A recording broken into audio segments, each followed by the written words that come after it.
안녕하십니까. 북한인권 국제협력대사 이신아입니다.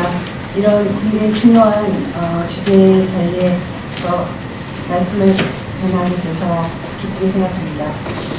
1990년대 중반 고난의 행군이 시작되면서 북한 탈북자 문제가 본격화된 지 벌써 30년이 지났습니다. 대다수 탈북민은 북중 국경을 넘어서 중국에 머물다가 제3국을 거쳐서 한국으로 입국하고 합니다.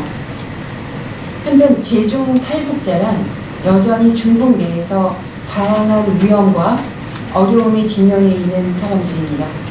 최근 3년간 코로나로 인해 북중 국경이 완전 봉쇄되면서 중국에 있던 2,600여 명 탈북민이 적발되었다는 소식이 전해지고 국경 개방과 함께 강제 북송 우려가 커지고 있습니다.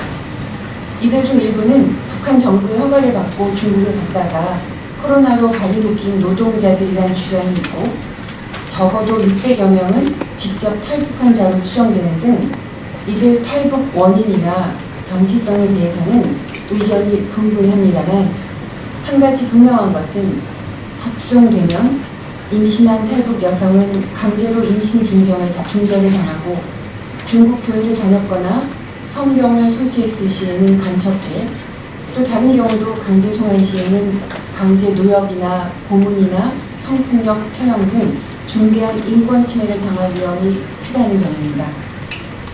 이러한 이유는 국제법적 한계 때문인 경우가 많습니다. 1951년 유엔 난민협약, 1967년 난민 프로토콜에 의해 난민은 인종, 종교, 국적, 특정 정치 견해 등으로 인해 박해받을 위험이 있는 사람들로 정의됩니다.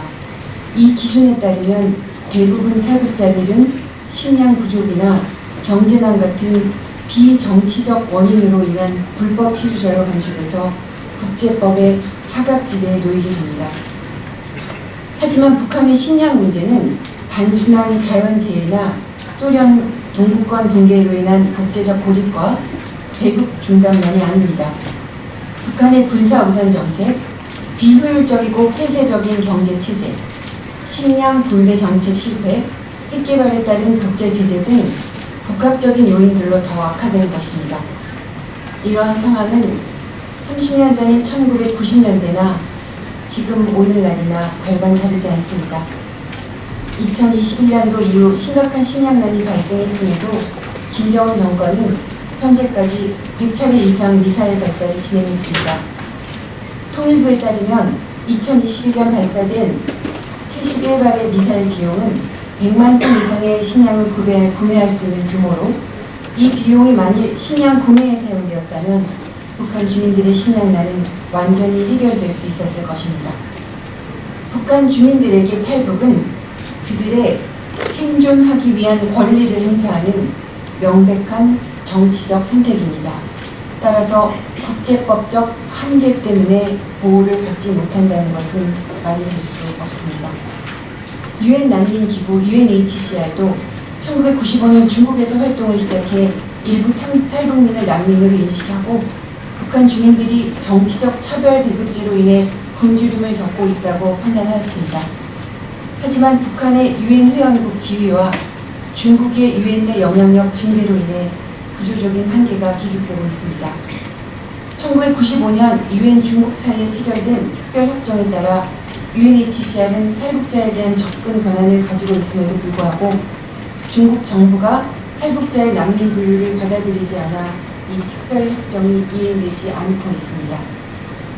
2006년 안토니오 구테레스 전 유엔 난민 고등판무관, 현재 유엔 사무총장은 중국을 방문해서 탈북자들을 인도적 보호가 필요한 UNHCR 우려 대상자로 인정할 것을 촉구한 바 있습니다. 당시 중국 관리들에게 탈북자 강제 송환은 난민협약 위반 행위라고 지적하기도 하였습니다. 또한 2013년 구테레스는 라오스에서 중국으로 추방된 9명이 북송되면 인권과 안전이 위협받을 것이라는 우려를 표명하기도 했습니다. 2012년 당시 반기문 유엔 사무총장도 제중 탈북자 문제에 대해 유엔 난민기구와 유엔 인권 최고 대표 사무소 OHCHR이 협력할 것을 공개적으로 촉구하기도 했습니다. 중국은 유엔 난민협약에 가입한 국가이며 유엔 인권이사회 회원국 의무를 제대로 이행하고 있다고 강조해 왔습니다. 하지만 탈북민 북송 문제에 대해서는 법과 인도주의를 기반으로 처리하겠다라는 원론적인 입장만을 밝히고 있습니다. 중국은 탈북자들을 불법 체류자, 경제 이주민으로 간주하고 북한과의 양자협정을 준수하여 이들을 북송하는 정책을 오랜 기간 지속해오고 있습니다. 이런 조치는 중국이 난민협약이나 공문방지협약과 같은 국제적 의무를 무시한 것에 대한 국제사회의 비판보다는 탈북자의 증가가 북한의 안정성에 문제를 일으킬 가능성을 더 우려한 데에서 비롯한 것으로 보입니다. 2008년 베이징 올림픽 전에 탈북자 단속과 구금이 강화되었던 것처럼 2024년 지금 항저우 아시안게임을 앞둔 현재도 탈북민에 대한 강도 높은 단속이 진행되고 있습니다.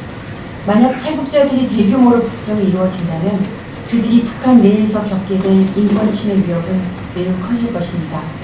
더욱이 블랙박스나 다름없는 북한 내의 실상이 전혀 알려진 바 없으므로 이 문제의 심각성은 더욱 크다 하겠습니다. 그런데도 지난 10년간 유엔 난민기구의 탈북자에 대한 대응은 미흡한 것으로 평가되고 있습니다. UNHCR은 제3자에게 중재를 요청할 수 있는 권한을 가지고 있지만 이를 실행하지 않았습니다.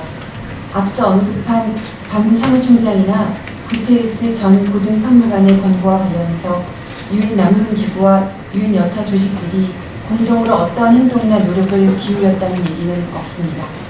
특히 2013년 이후 UNHCR은 탈북자 강제 송환 문제에 대한 공개적 논의나 언급을 멈추었습니다. 이 시기는 국제적 지위 상승과 영향력이 급격히 커진 중국이 난민 수용국 지원을 위한 다양한 개발 프로그램에 대규모 기부를 약속한 시기와도 일치한다는 점을 주목합니다. 물론 UNHCR은 중국과의 비공개 회동에서 탈북자 문제뿐 아니라 중국의 비협조적 태도에 대해 지적한 바 있다고 전해집니다만 탈북자와 관련하여 UNHCR의 공식적이고 명확한 입장은 여전히 없는 상황입니다. 2016년 중국을 방문한 필리포 그란디 고문 유엔 고등판무관은 유엔 난민기구와 중국 간 협력을 높이 평가하였고 중국이 1대1로 프로젝트를 통한 난민 수용국들에 대한 투자의 필요성을 강조한 바 있습니다. 이에 이어 2017년 시진핑 주석은 이 프로젝트를 통해 난민 관련 프로그램에 10억 불을 지원할 것임을 밝혔습니다.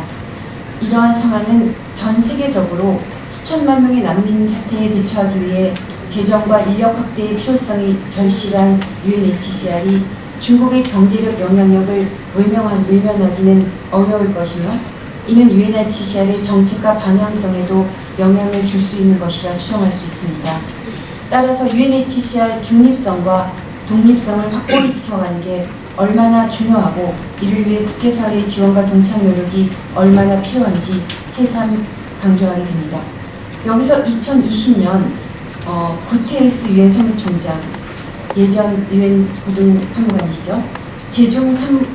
이 구테레스 사무총장이 제중 탈북자 문제에 대한 입장을 상기하는 것이 국제협력 강화에 중요할 것이라고 생각합니다. 구테레스 사무총장은 2020년 유엔 총회 보고서에서 국경을 넘은 탈북민 보호를 강조하고 국제사회의 송환 방지를 촉구한 바 있습니다. 하지만 유엔 난민기구의 이에 대한 공식 반응이나 대책은 아직 확인되지 않고 있습니다. 우리 국제사회의 최종 목표는 탈북자들의 안전과 인권을 보호하는 것이어야 합니다.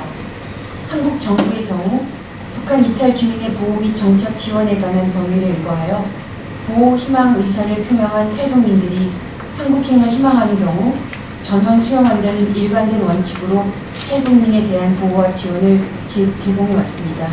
그리고 오늘 김용호 통일부 장관님도 그렇게 말씀하셨습니다. 제중 탈북민의 경우 본인의 의사에 반하여 강제 북송되지 않고 희망하는 곳으로 안전하고 신속하게 갈 수 있도록 중국 측에 지속적으로 협조를 요청하고 있습니다.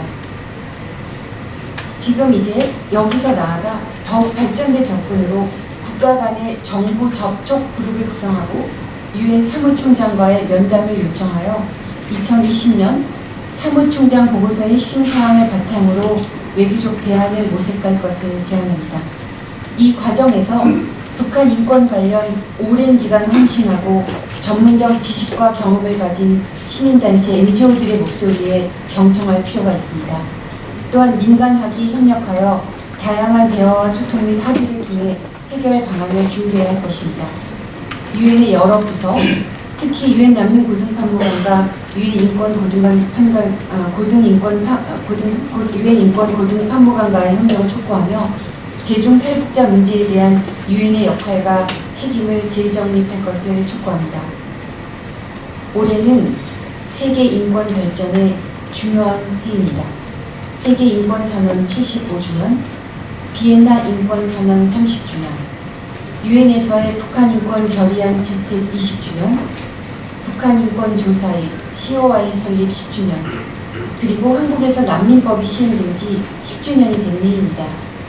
이런 중요한 시점에 한미일 세 국가가 북한 인권 문제를 유엔 안보리의 공식 의제로 삼는 방안을 추진하고 있다는 것은 큰 의미가 있습니다. 그것이 이번 목요일입니다.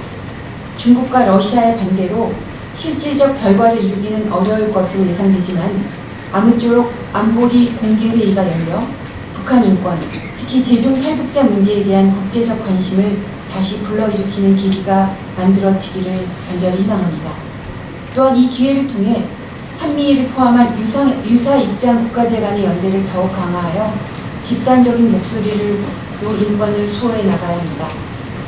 그러나 단순히 목소리를 높이는 것만으로는 충분치 않습니다. 입장이나 견해가 다른 국가들과의 끊임없는 대화와 이해도 함께 이루어져야 합니다. 특히 중국과의 인권에 대한 대화는 북한이 국제인권 의무와 보호 메커니즘을 준수하는 데 있어 중요한 발판이 될 것입니다. 이 과정에서 특히 스윙 스테이트, 중간 국가들과의 상호 이해 노력은 북한 인권 문제에 대한 국제적 관심과 지지를 확대시키는 데 핵심적인 역할을 수행하게 될 것입니다.